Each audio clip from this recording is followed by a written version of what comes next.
નમસ્કાર દર્શક મિત્રો, મંતવ્ય ન્યૂઝમાં આપનું સ્વાગત છે. હું છું આપની સાથે હિનલ. કેન્દ્રીય નાણામંત્રી નિર્મલા સીતારમણ દેશનું નાણાકીય વર્ષ 2025-26 માટે બજેટ રજૂ કરવા જઈ રહ્યા છે.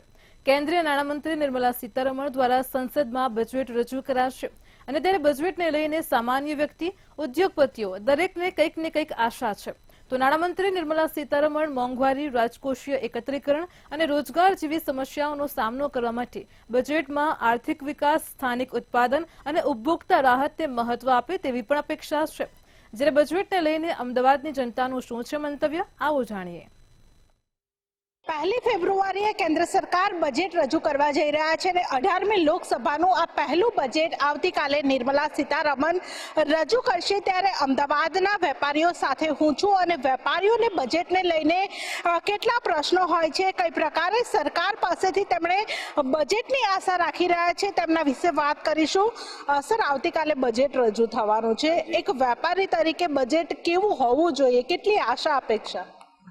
અમારે તો મેઇન આશા એ છે કે બજેટમાં જે સ્મોલ સ્કેલ ઇન્ડસ્ટ્રીઝ છે એમના માટે અમુક થોડા રિફોર્મ જોઈએ છે, કે જેવી રીતે કે પેમેન્ટ ટર્મ્સ એ લોકો કહે છે 45 દિવસની અંદર કરવાનું, પણ મેન્યુફેક્ચરિંગ સાયકલ જ આપણો 45 થી 50 દિવસ કે 60 દિવસ સુધી હોય છે. એટલે એ બર્ડન એ સ્મોલ સ્કેલ ઇન્ડસ્ટ્રી ઉપર આવે છે. એટલે એ લોકો એમાં એ કરી નથી શકતા.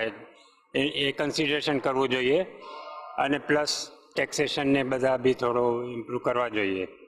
અને કઈ રીતે ટેક્સમાં ફેરફાર કઈ રીતે આવવા જોઈએ? હજુ સરકાર કઈ રીતે વધારે સરળ પ્રક્રિયા બનાવી શકે? સરળ પ્રક્રિયા એટલે બનાવે કે જીએસટીમાં બી હજી છે એટલું ટ્રાન્સપરન્સી નથી. એ જરા થોડું ધ્યાન રાખવું જોઈએ. અને બીજું તો જે આપણે ગવર્મેન્ટ તો એ રીતે ટેક્સેશન અમે સમજીએ છીએ કે આપણે એવી રીતે ધ્યાનમાં લેશે કે આપણી જીડીપી 6.5 થી 7% વધી છે જાય. અને પ્લસ આપણે આમાં એટલે ટેક્સ સ્લેબમાં કોઈ ફેરફાર થવો જોઈએ? ના, ટેક્સ સ્લેબ તો બરાબર છે, એમાં કોઈ ફેરફારની કોઈ જરૂર નથી.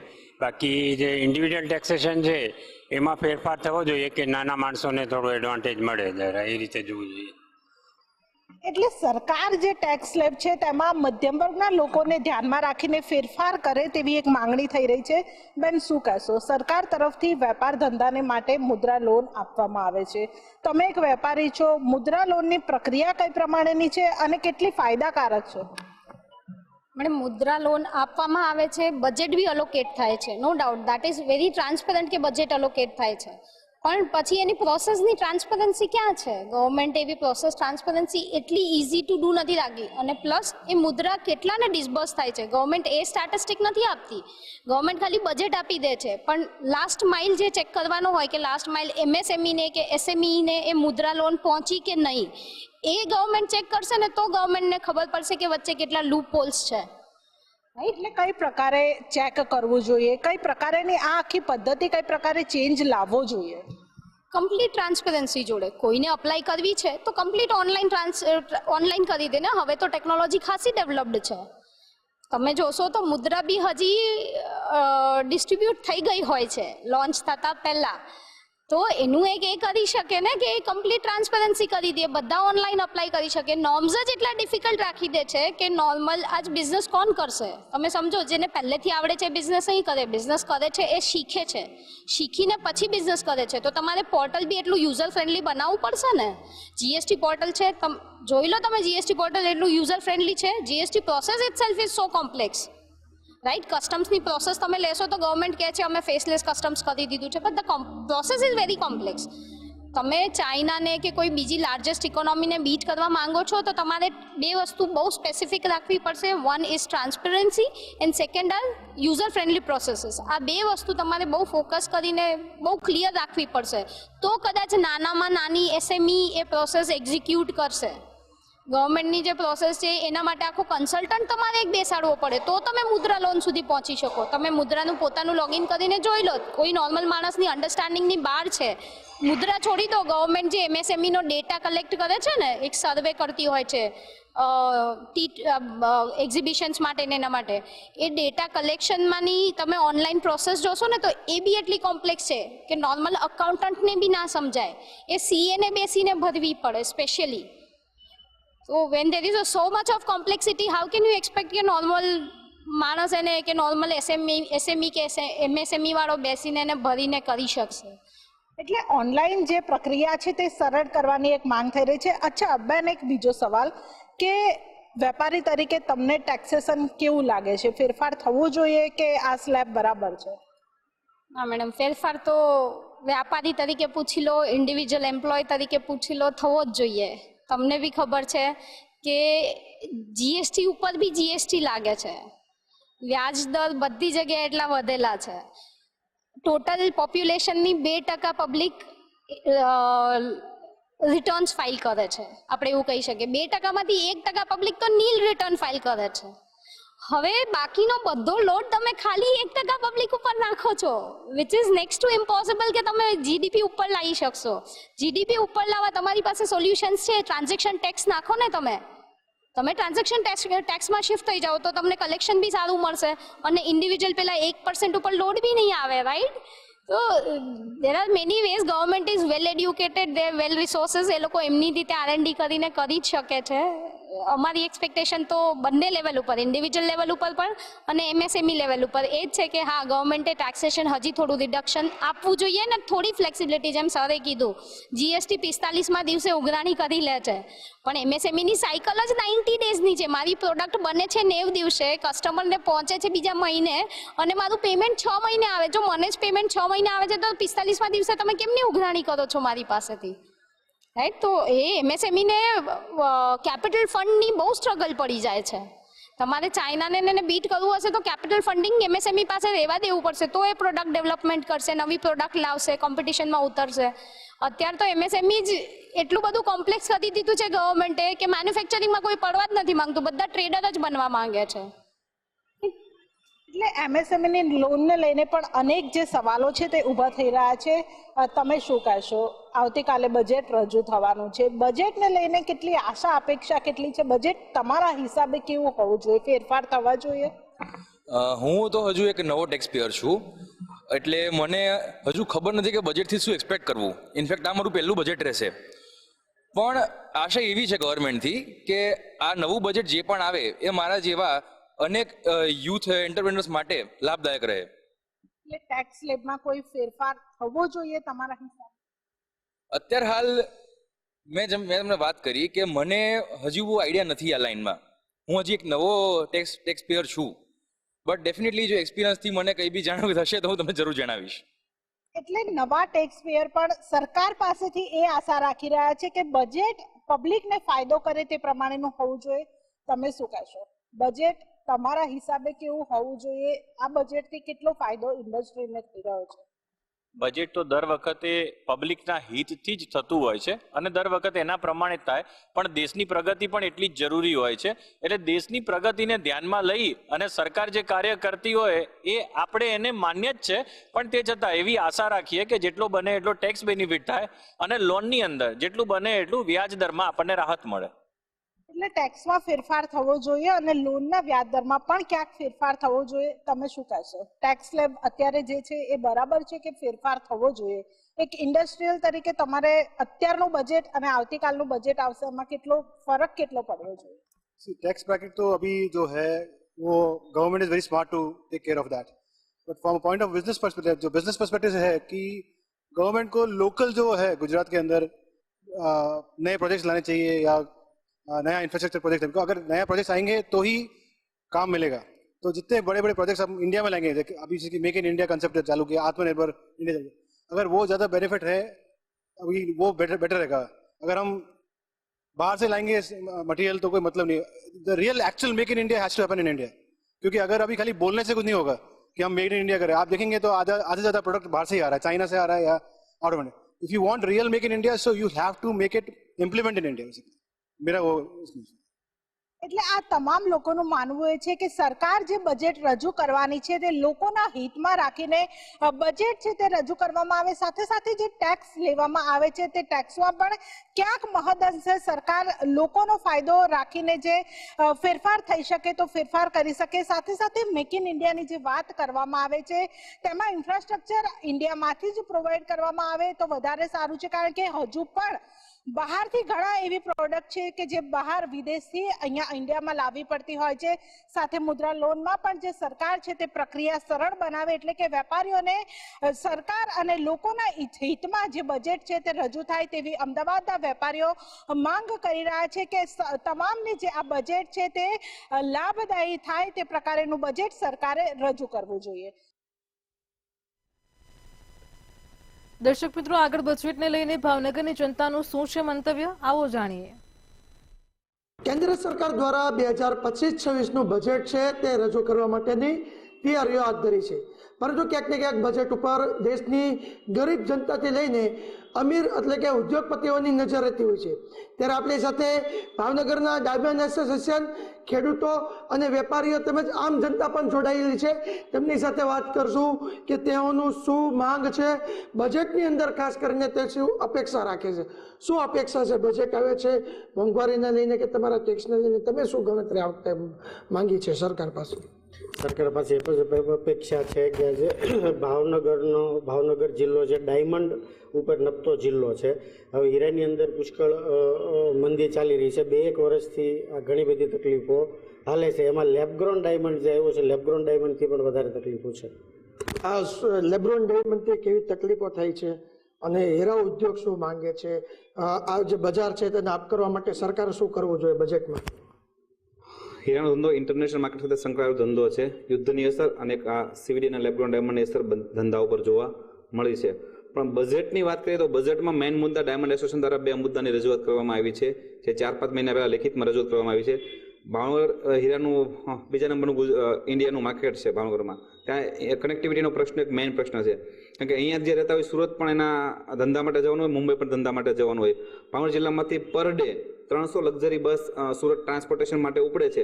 તો ભારત સરકાર દ્વારા એક ટ્રેન ફાળવવામાં આવે તો આ બસમાં થતા ખર્ચો, એક્સિડન્ટો થાય. તમે હમણાં જોયું તો હમણાંમાં 2 ઘટના બની કે એક લક્ઝરી બસ સડી ગઈ, એક્સિડન્ટ થયું, એમાં 20 જણા લોકોના મૃત્યુ થયા. તો ટ્રેનની સુવિધા ફાળવવામાં તો લોકોની જિંદગી પણ સારી રીતે જીવી અને ટ્રાન્સપોર્ટેશનમાં જે ખર્ચો હશે, પ્રદૂષણ છે, એ બધું ઘટાડી શકે. જો સરકારમાં નૈતિકતા હોય તો ટ્રેન ભાવનગરથી સુરતની ફાળવવી જોઈએ.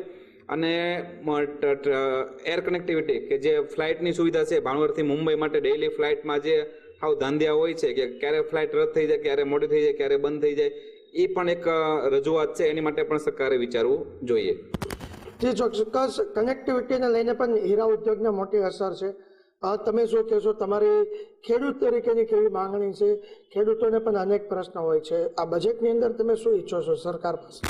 સરકાર પાસેથી તો ખાસ અમે દર વખતે બજેટ બહાર પડે છે મોઢું આમ ખુલ્લું રાખીને વાટે હોઈએ છીએ, પણ ખરેખર અમારે લાયક એવું કાંઈ એમાં જાહેર થતું નથી. પણ હું એવું કહું છું કે ડાયમંડ માર્કેટની અંદર મંદી છે. ડાયમંડ અને ખેતી એ 2 સંકળાયેલી વસ્તુ છે.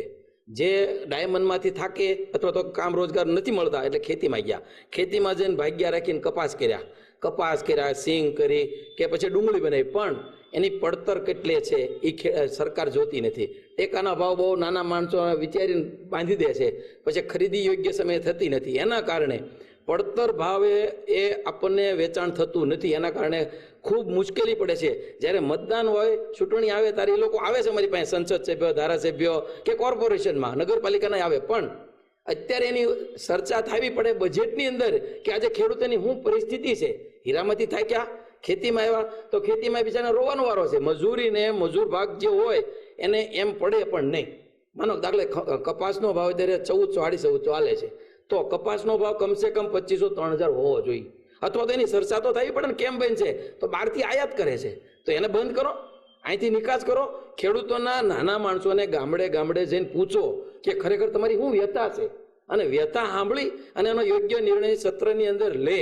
અને એવી અમારી સંતોષકારક એમ થાય કે ના, બાકી ફાંકા ફોજદારી તો બધાય કરે, ખોટા વચનો આપી દે છે, પણ જ્યારે કામ કરવું પડે ત્યારે કામ કરતા અગર કરે છે તો નીચેના અધિકારીઓ દ્વારા એની એ જેને સેટિંગ સિસ્ટમ થઈ ગઈ છે. જે ઉપર પહોંચતી નથી નીચે આવતી નથી. એટલે આવું પણ થાય છે. આના માટે પણ ખાસ વિચારવું પડે અને યોગ્ય નાગરિકોની સલાહ લઈને વિચારીને એ બજેટ બહાર પાડે તો અમને વધુ હિતાવહ દેખાય છે. જે ચોક્કસ ખેડૂતોને કહી શકાય કે ભાવને લઈને ઘણો કચવાટ થતો હોય છે, નાગરિકોની સલાહ લઈને બજેટ આવે એવી ઈચ્છા છે. તમારી શું ઈચ્છા છે ટેક્સને લઈને? અત્યારે અમારે સરકાર પાસે એક જ રજૂઆત છે કે અત્યારે જે મોંઘવારી બહુ વધી ગઈ છે એમાં જીએસટી, કારણ કે ખાણીપીણીની જે વસ્તુ છે, જે વસ્તુમાં આપણે ટેક્સ જરૂરી નથી એમાં ટેક્સ નાખી દીધો છે અને નાના માણસોને એ ટેક્સ પરવડે એમ નથી. અને બીજા નંબરમાં જે વસ્તુ આપણે એમાં ટેક્સ ઘટાડે તો નાના માણસોને રાહત રહે. અને બીજા નંબરમાં કોઈ પણ વસ્તુ હોય કે કારણ કે પેટ્રોલના ભાવ વધ્યા, ડીઝલના ભાવ વધ્યા, એના ગુજરાત સરકાર ટેક્સ લે અને કેન્દ્ર સરકાર લે. જો એમાં ઘટાડો કરવામાં આવે તો બજેટમાં પણ ફેર પડે અને નાના માણસોને તો ઘર ચલાવવામાં વ્યવસ્થા રહે અને મુશ્કેલી ઘણી ઘટી શકે એમ છે. જે ચોક્કસ ટેક્સ જે છે તે યોગ્ય વસ્તુ પર જ લાગવો જોઈએ. તમારું શું કહેવું છે? મારું ટૂંકમાં કહેવાનું છે, જ્યારે મતદાન આવે, ચૂંટણી આવે ત્યારે સરકાર તરફથી કે જો કોઈ નેતા તરફથી એમ કહેવામાં આવે કે અમે ગરીબોની સરકાર, અમે ખેડૂતોની સરકાર, તો જ્યારે બજેટની ચર્ચા આવે, બજેટ મૂકવાનું આવે ત્યારે ગરીબ અને ખેડૂતોની કોઈ ચર્ચા જ થતી નથી. તો આ બજેટમાં ગરીબ વિશે વિચારે અને જે બોલ્યા છે, અગાઉ વચન આપ્યા છે, એ પાલન થાય એવી શક્યતા દેખાડે તોય સારું. જે ચોક્કસ આ ભાવનગરના વેપારી, ખેડૂતો, યુવાનો તમામ લોકો હતા જે લોકોની ખાસ કરીને તેમનું સૂચન છે કે જે ટેક્સનો સ્લેબ હોય કે ખેડૂતોના પ્રશ્ન હોય કે સરકારે અગાઉ જે વચનો આપ્યા હતા તે વચનોને પણ ધ્યાનમાં રાખીને બજેટ બહાર પાડવામાં આવે અને ખાસ કરીને ભાવનગરનો ડાયમંડ ઉદ્યોગ તેને આ વખતે ખેડૂત ડાયમંડ ઉદ્યોગને પણ સરકાર છે તે બજેટની અંદર રાહત આપે, કનેક્ટિવિટી વધારે, જેથી કરીને ભાવનગરના નાના ઉદ્યોગથી લઈને મોટા ઉદ્યોગકારોને ખૂબ જ ફાયદો થાય. પરંતુ જોવાનું રહ્યું કે સરકારના બજેટની અંદર ભાવનગરને ફાયદો થાય ને ભાવનગરની જનતા આ બજેટથી સંતોષ થાય તેવું આવશે કે નહીં. કેમેરામેન હિરેન માંડલિયા સાથે હિરેન ચૌહાણ, મંતવ્ય ન્યૂઝ, ભાવનગર. દર્શક મિત્રો, આગળ હવે બજેટને લઈને સુરતની જનતાનું શું છે મંતવ્ય, આવો જાણીએ. કેન્દ્રીય બજેટને લઈને કેટલીક આશા અપેક્ષાઓ લોકો સેવી રહ્યા છે અને તેમાં પણ મહિલાઓ જે સૌથી મોટો એક ભાગ સમાજમાં ભજવે છે. આ મહિલાઓની શું અપેક્ષાઓ છે, મહિલાઓ શું વિચારે છે, કેન્દ્રીય બજેટને લઈને તેઓ શું ડિમાન્ડ કરી રહ્યા છે, એ માટે સુરત ખાતે અત્યારે આ મહિલાઓ આપણને જોવા મળી રહી છે. આ તમામ મહિલાઓ છે જે ક્યાંક ગૃહિણી હોય છે, તો ક્યાંક કેટલાક નાના એવા વેપારમાં સંકળાયેલી હોય છે, તો ક્યાંક પોતાનો એક બિઝનેસ ચાલુ કરવા માંગતી હોય છે. આ મહિલાઓ જ વાત કરીને આપણે જાણીએ કે એમનું શું કહેવું છે. બેન, આપથી વાત કરીને જાણવા માંગીશ, કેન્દ્રીય બજેટ છે, કેન્દ્રીય બજેટને લઈને શું અપેક્ષાઓ છે તમારી? હેલ્પ જોઈએ, છોકરા ભણાવવા છે તો ફી વધુ છે, શાકભાજી લેવા જઈએ તો ભાવ વધુ છે, ઘરમાં રળવા વાળા એક હતા તો પેલા 5 પાસળ ખાઈ શકતા, હવે ઘરમાં છે એટલે રળે છે પણ છતાં પૂરું ન પડે, છોકરા ભણાવતા નથી, શાકભાજી ખરીદવા જઈએ તો ખેડૂતને 2 રૂપિયા કિલો ટમેટા વેચાય છે, અહીંયા 20 રૂપિયા કિલો ટમેટા મળે. તો કઈ રીતે ઘર ચલાવવું? હેલ્પ કરશું, મહિલાને હેલ્પ કરશું, હેલ્પ અમારા ઘર સુધી કઈ પહોંચી જ નથી. એટલે ક્યાંક જે યોજનાઓની જરૂર છે, શું એ યોજના મળી છે? અને કોઈ યોજના કોઈ એવી છે જેની તમને જરૂર હોય?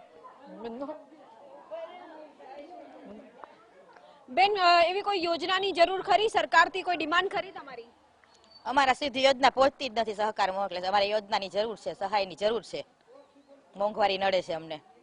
કઈ કઈ યોજનાની જરૂર હોઈ શકે, શું લાગે છે મહિલાને શું મદદરૂપ થઈ શકે? છોકરા ગેસના બાટલા મોંઘા છે, છોકરાને ભણાવવા માટે ફી વધારો છે, તો સરકારી સ્કૂલનો વધારો કરે તો બધા સરકારી સ્કૂલમાં છોકરાઓને ભણાવી શકે. સરકારી સ્કૂલમાં વધારો કરવાની પણ જરૂર અહીંયા જણાઈ રહી છે, પરંતુ ક્યાંક ને ક્યાંક કોઈ ડિમાન્ડ ખરી સરકારથી? અમને કઈ સહાય મળી જ નથી કોઈ દિવસ, અમને શેની, અને છોકરાને માંડ ભણાવી શકી છે અમે.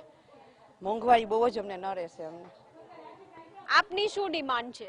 અમારું ગામ ઢસા આંબડી છે, મારો એક બાબો ત્યાં ઢસા ભણે છે, સરકારી સ્કૂલમાં ભણે છે, એક નાનો એવો 10મું ભણે છે, પણ તોય છતાં એમ થાય છે કે સરકારી સ્કૂલમાં લઈ લેવું જરૂરી છે. આટલી બધી મોંઘવારી સુરતમાં છે તો આ લોકો સરકારને કંઈક કરવું જરૂરી છે. બરાબર છે, અત્યારે ઘરનું પણ પૂરું નથી પડતું તો શું કરવું જોઈએ આપણે, બોલો? મોંઘવારીનો માર જ તમામને ખૂબ વધારે નડી રહ્યો છે. આપ શું માનો છો, શું ડિમાન્ડ રહેશે સરકારથી? સરકાર એમ કહે છે બેટી બચાવો બેટી બચાવો, બેટી કેમ બચાવવી? આમાં મોંઘવારી એટલી વધી ગઈ છે, 10 કિલો રૂપિયા ખાંડ મળતી ત્યારે 40 રૂપિયા કિલો ખાંડ મળે છે. અમારે કેમ ગુજરાન ચલાવવું? વાત સાચી છે, ગુજરાન કેમ ચલાવવું? ખાસ કરીને જે તમામ લોકો અહીંયા છે એ મોંઘવારીના મારની તો વાત કરી જ રહ્યા છે, પણ સાથે સાથે ક્યાંક ને ક્યાંક ઘર ચલાવવા માટે આજે 4 જણા પણ ઓછા પડતા હોય છે, તો કઈ રીતે ઘર ચાલતું હોય? શું ડિમાન્ડ રહી તમારી? શું માનવું છે તમારું? બા, આજે આટલી મોંઘવારી છે, તમે શરૂઆત ક્યાંથી કરેલી? જો ધંધામાં કાંઈ નથી, મોંઘવારીનો પાર નથી, અને કેમ આ રહેવું ને કેમ રહેવું, કેમ રૂમ આંકવી? તમે કયો એમ કરીએ. છોકરા ભણાવવા છે, 4 છોકરા ભણાય છે, એની ફી ભર્યું, વાનની ફી દેવી, નિશાલની ફી દેવી, કેમ દેવી? હા, વાત તો સાચી છે કે ભાઈ ફીસ કેમ દેવી, પણ સરકારની ડિમાન્ડ શું તમારી?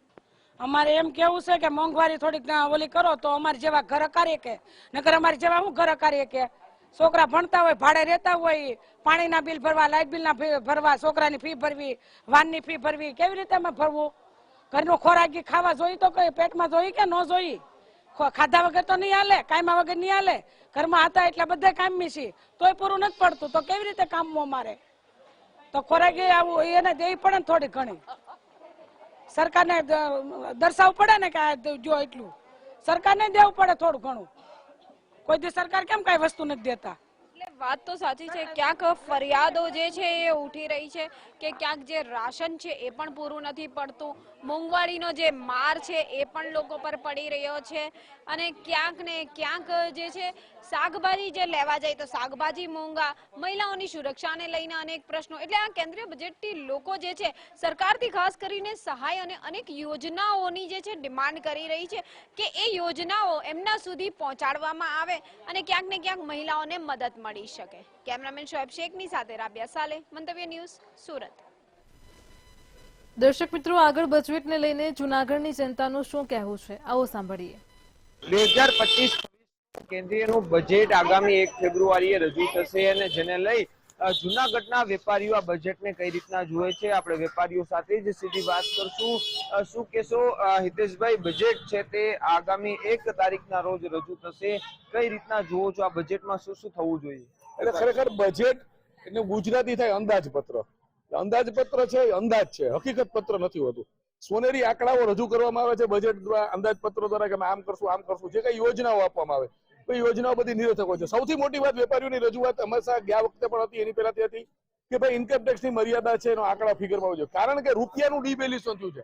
આજે 83 થયું છે અને આંકડા ઇકોનોમિકલ બતાવે છે કે 87 તો માર્ચ સુધીમાં થશે રૂપિયો ડોલરની સામે, એટલે ફુગાવો વધે છે. હમણાં જે કહેવાય કે ભાઈ આ પાણીપુરી વાળાની ઉપર 45 લાખ રૂપિયાનું પાણીપુરી વાળા ઇન્ટરનેટ ટ્રાન્ઝેક્શન કર્યું, ઓનલાઈન ટ્રાન્ઝેક્શન, એટલે પાણીપુરી વાળાની ઉપર જીએસટી લેવા પડે. પણ એ પાણીપુરી વાળાનું 45 લાખનું થયું કેવી રીતે? કે 50 રૂપિયાની પાણીપુરી છે એની અમે દુકાનમાં 8 માણા રાખે છે, તો એક માણાને 17,000 25,000 પગાર આપે છે. મેન્ટેનન્સ વધતું જાય, ફુગાવો વધે છે, મજૂરી વધે છે, એને હિસાબથી રૂપિયાનું ડિવેલ્યુએશન છે. તો સરકાર પાસે અમારી અપેક્ષા એક જ છે કે ભાઈ ઇન્કમ ટેક્સની મર્યાદાનો જે આંકડો તમે જયારે 2014માં સત્તામાં આવ્યા હતા ત્યારે જે વચન આપ્યું હતું વચન પરિપૂર્ણ કરો. હવે 8મું પગાર પંચ હમણાં નિમશે, બરાબર? 8મું પગાર પંચ નિમશે એટલે 20% પગારનો સ્લેબ વધે, તો પગારનો સ્લેબ જે વધારો આપશે એ વધારો આપે, એના માટે ઇન્કમ ટેક્સનો સ્લેબ એને વધારવો જ પડવાનો છે. પણ એનો લાભ ખરેખર વ્યવસ્થિત રીતે મળવો જોઈએ. આજ દી સુધી શું કામ ખેંચવાથી? જો તમે એમ માનતા હોય કે કાળું નાણું નાબૂદ કરવા હોય તો કાળું નાણું છે શું કામે? કારણ કે ઇન્કમ ટેક્સનો સ્લેબ વધારતા નથી, એટલે સ્લેબ વધારો ઓટોમેટિક કાળું નાણું ઓટોમેટિક વહી જશે. કાળું નાણું કાઢવાની સરકારની જો ખરેખર નીતિ હોય, હવે આજે ભાજપ સરકારને 4,389 કરોડ રૂપિયા ચૂંટણી ફંડમાં ઓનલાઈન આવ્યા છે, વ્હાઇટના પૈસા આવ્યા છે, તો લોકો પાસે વ્હાઇટના પૈસા છે આપવા જ માંગે છે. તો એવું તો કાળું નાણું ગાયબ કરો. પેલા ભૂતકાળમાં ચૂંટણી ફંડ છે એ બધું બ્લેકમાં આપવામાં આવતું, ચૂંટણી ફંડ ઓનલાઈન આપે છે, વ્હાઇટમાં આપે છે. તો પછી આના હિસાબથી અમે આપના માધ્યમથી પણ સરકાર પાસે રજૂઆત કરી કે સૌથી પહેલું કામ ઇન્કમ ટેક્સ જ નાબૂદ કરવો જોઈએ. કારણ કે જયારે જીએસટી લગાડ્યું ત્યારે 1 નેશન 1 ટેક્સની અપીલ કરેલી હતી કે ભારત સરકાર 1 નેશન. ઇન્કમ ટેક્સની મર્યાદા છે 1 કરોડ રૂપિયાની આવક ઉપરમાં. અમેરિકા જોવો તમે, જે કોઈ સરકારમાં જ્યાં જ્યાં જીએસટી ચાલે છે, પશ્ચિમના દેશોની નકલ કરીને આપણે જીએસટી લાવ્યા છીએ. તો જે દેશોમાં જીએસટી છે ને ત્યાં ઇન્કમ ટેક્સ 1 કરોડ ઉપરની આવક વાળાને છે, કે ભાઈ નાના આવક વાળાને વેપારી માટે નોકરિયાત નાના છે એ બધા નીકળી જશે ઇન્કમ ટેક્સની મર્યાદામાં. પણ હવે એ કોઈ સંજોગોમાં ઇન્કમ ટેક્સના સ્લેબને કેમ પકડી રાખ્યો છે એ ખબર નથી પડતી. આ સ્લેબ હટાવે ને તો જ કાળું નાણું કાયમને માટે ભારતમાંથી નાબૂદ થશે ને. જેવું કાળું નાણું નાબૂદ થાય ભ્રષ્ટાચાર ઓટોમેટિક હોઈ જાય. ભ્રષ્ટાચાર આપશે કેવી રીતે? આપે છે બ્લેક થી આપે છે ને, બ્લેક નો રૂપિયો જ નહીં હોય તો ક્યાંથી ભ્રષ્ટાચાર થશે? એટલે અમે સરકાર પાસે અપેક્ષા રાખીએ છીએ કે ઇન્કમ ટેક્સની મર્યાદાનો વધારો કરવામાં આવે અને મોટો ખાલી લોલીપોપ જેવો નહીં 50,000 રૂપિયા. 50,000 રૂપિયા કાંઈ ન થાય. રૂપિયો તમે સત્તામાં આવ્યો ત્યારે 58 રૂપિયા તો અત્યારે 83 છે અને 88 દેખાય છે અમારી નજર સામે, 87-88. તો રૂપિયાનું ડિવેલ્યુએશન એટલું થયું છે, ફુગાવો આટલો થયો છે. તો ફુગાવાના અપેક્ષમાંથી ફુગાવો 65% છે અને તમારી ઇન્કમ ટેક્સની મર્યાદા તમે 5% થી 10% આપી છે 12 વર્ષની અંદર. તો અમે અપેક્ષા રાખીએ છીએ કે મર્યાદા ઇન્કમ ટેક્સની વધારે આપવામાં આવે. ઇન્કમ ટેક્સની મર્યાદા વધારવામાં આવે તેવી એક માંગ છે. આપણી સાથે અન્ય એક વેપારી છે, આપણે તેમની સાથે વાત કરશું. જીએસટી ને લઈને કઈ રીતની તકલીફો પડતી હોય છે? જીએસટી ને લઈને તો ઘણી તકલીફો છે. માનો કે બધામાં જુદા જુદા સ્લેબ છે. હકીકતમાં એક સાથે એક જ સરખો ટેક્સ હોવો જોઈએ. માનો કે 1000 રૂપિયા ઉપરની અમે ખરીદી કરીએ તો 12% ટેક્સ છે. 1000 રૂપિયાની નીચે કોઈ વસ્તુ અમે પરચેસ કરીએ તો 5% ટેક્સ છે કાપડમાં. તો આવું ન હોવું જોઈએ. સરવાળે અમને અને કસ્ટમરને ગેરલાભ છે આમાં. પણ સરકાર સમજે તો થાય. જેમ કે પેટ્રોલમાં જીએસટી નથી તો એ પોતાના હિતનું સરકાર વિચારે છે, જ્યારે અમારા હિતનું વિચારતી નથી.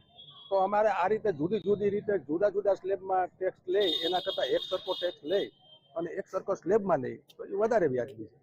એક સરખા સ્લેબમાં ટેક્સ લેવો જોઈએ તેવું પણ એક અપેક્ષા છે તે વેપારીઓની. આપણી સાથે કાકા છે. કાકા, શું કહેશો? બજેટ આવી રહ્યું છે, કેવી અપેક્ષા સરકાર પાસે? મારી અપેક્ષા એવી છે કે હું શેર બજારમાં ટ્રેડિંગ કરું એટલે શોર્ટ ટર્મ માટે કામ કરું તો 20% ટેક્સ હોય છે. એટલે 100 રૂપિયામાંથી હું 80 રૂપિયા કમાવું. એમાંથી હું બીપીની કે કોઈ પણ દવા લઉં એની ઉપર 12% જીએસટી લાગે.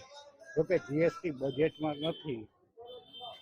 બજેટ પોતે હવે નોન ઇવેન્ટ બની ગયું છે. પહેલા બજેટ રેલવે બજેટ આવતું, પછી આ બજેટમાં એક્સાઇઝ ને બધું આવતું, એ હવે નીકળી ગયું. જીએસટી ને રેલવે બજેટ વયું ગયું છે.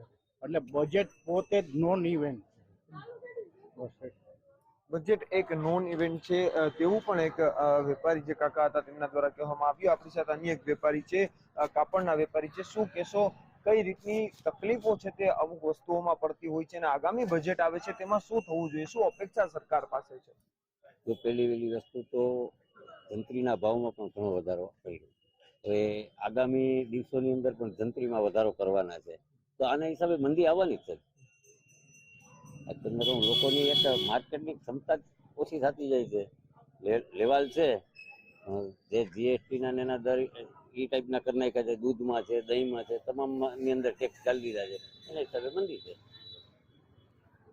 તો આ હતા જૂનાગઢના વેપારીઓ કે જે કહી રહ્યા છે કે ઇન્કમ ટેક્સની મર્યાદામાં છે તે વધારો કરવો જોઈએ. તો બીજી તરફ લોકોએ છે તે પોતાની અપેક્ષા સરકાર પાસે મૂકી છે અને સરકાર દ્વારા આગામી બજેટની અંદર વેપારીઓ માટે પણ કંઈક કરે તે માટેની હાલ રજૂઆતો કરવામાં આવી રહી છે. અમાર બખાઈ, મંતવ્ય ન્યૂઝ, જૂનાગઢ. દર્શક મિત્રો, કાર્યક્રમમાં આપણે બજેટને લઈને ગુજરાતની જનતાના મંતવ્ય જાણ્યા છે. કાલે ફરી મળીશું એક નવા રસપ્રદ મુદ્દા સાથે. ત્યાં સુધી પળે પળની અપડેટ મેળવો માત્ર મંતવ્ય ન્યૂઝ પર. નમસ્કાર.